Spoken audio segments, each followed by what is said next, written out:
Eu sou André Pellegrinelli, doutorando em História Social e pesquisador da Universidade de São Paulo. E hoje nós vamos discutir um pouco sobre um termo da política italiana que tem sido muito utilizado, a sigla DPCM, muito comum nesse período de pandemia.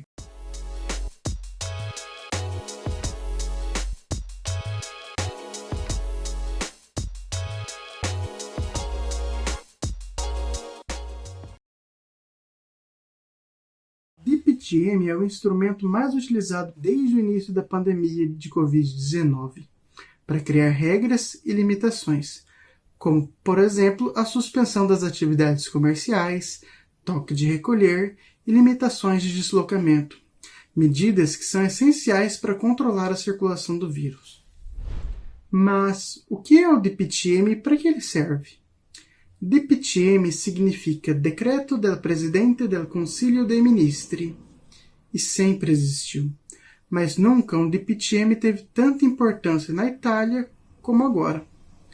A peculiaridade do DPCM é a sua unilateralidade, pois é um ato administrativo deliberado exclusivamente pelo primeiro-ministro.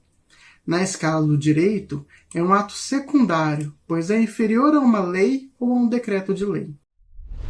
Então, qual é a diferença entre um DPCM e um decreto de lei? O decreto de lei é um ato que possui um valor de lei previsto na Constituição e que entra em vigor imediatamente após sua publicação no Diário Oficial, que o governo pode adotar em casos de urgência e de extrema necessidade. Contudo, o seu efeito é limitante, porque se o parlamento italiano não converte em lei até 60 dias depois da sua publicação no Diário Oficial, esse decreto perde os seus efeitos. Já um DPCM, um decreto do presidente do Conselho dos Ministros, é uma fonte normativa secundária em forma de um ato administrativo e vem adotado para colocar em prática o que já era previsto em normas anteriores ou para promulgar regulamentos de implementação. Mas por que o governo italiano está recorrendo a tantos DPCM? Desde o início da pandemia, mais de 20 DPCM entraram em vigor. Os DPCM têm o mérito de ser rapidamente expedido porque depende exclusivamente do primeiro-ministro. E, se tratando de uma medida que visa a contenção da crise sanitária, tem uma ação efetiva mais veloz, dispensando a disputa política comum entre as diferentes esferas do poder. O DPCM dificulta, por exemplo, uma ação contrária por parte do Poder Legislativo, que pode visar minar essas medidas de contenção. Qual foi a data do último DPCM? O último DPCM entrou em vigor em 14 de janeiro desse ano e prorroga até 15 de fevereiro a proibição de deslocamento entre regiões ou províncias, com exceção das chamadas regiões brancas, aquelas que possuem 50 casos de infecção a cada 100 mil habitantes.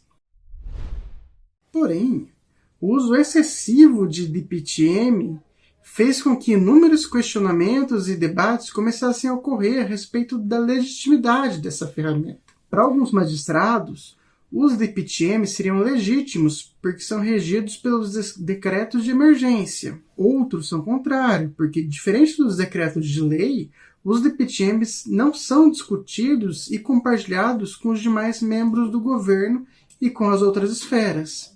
Além disso, eles impõem restrições e obrigações, como, por exemplo, o uso de máscaras, e limitam algumas liberdades fundamentais do cidadão. Isso significa que qualquer restrição à liberdade sancionada pela Constituição italiana deva ser imposta por lei ou por decreto de lei, e não apenas por atos administrativos de segundo grau, como os DPCM. A discussão é menos sobre as ferramentas para a contenção do espalhamento da doença e é uma discussão mais focada sobre a forma de ação desse poder. A pandemia exige respostas e ações rápidas, mas quem deve ser o responsável por essas ações? E qual o poder confiado a essa pessoa? E você? O que pensa sobre esse assunto? A questão é delicada e a prioridade deve ser uma ação rápida, firme, pois nós sabemos o que acontece quando o vírus se espalha livremente. Mas, politicamente, como agir? Se você vivesse na Itália, o que você pensaria? Por hoje é só. Se esse conteúdo foi interessante e te ensinou alguma coisa a respeito da política italiana, deixe o seu meu piace aqui embaixo. Inscreva-se no canal e siga-nos nas redes sociais ibravissimi.londrina.org. Grazie e alla prossima!